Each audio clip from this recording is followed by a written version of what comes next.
My mother planned her retirement from her early 50s, became a magistrate, and things that she could see through into her retirement.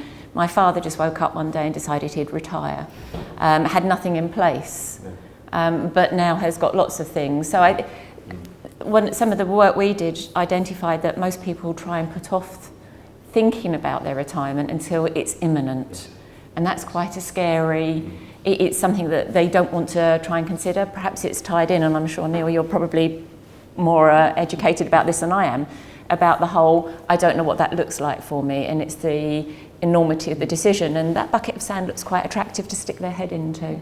It's a really interesting subject, and I kind of want to talk about what I was going to mention, but I want to pick up on this kind of this three-way conversation. I think the problem people have is, and it's an interesting psychological dilemma, is we all have a vision, we believe, of what the future looks like, and it's made up. You know, it's actually all best guess. It's all aspirational.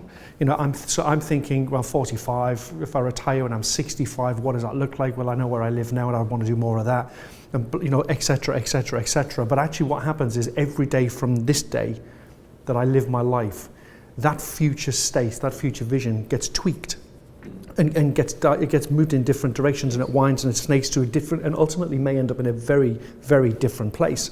Which is why when people do turn up at the retirement door and they walk in, they go, oh, this doesn't really feel like what I was expecting. Actually, this feels a little bit strange. So I think I think as humans, we just have a natural struggle, really. We think we don't, but actually the reality is we do. We have a struggle to kind of nail down with any degree of clarity what we really want from our future. It's all aspirational, it's all dreams. There's also, on the behavioural side, is it framing, where people think of their retirement as they've seen other people's retirement. Right. So we're still in a sort of society or a culture where people think, well, I'll do this job. I might not do it with the same employer for the whole of my career, but I'll probably do basically this job, and then I'll stop.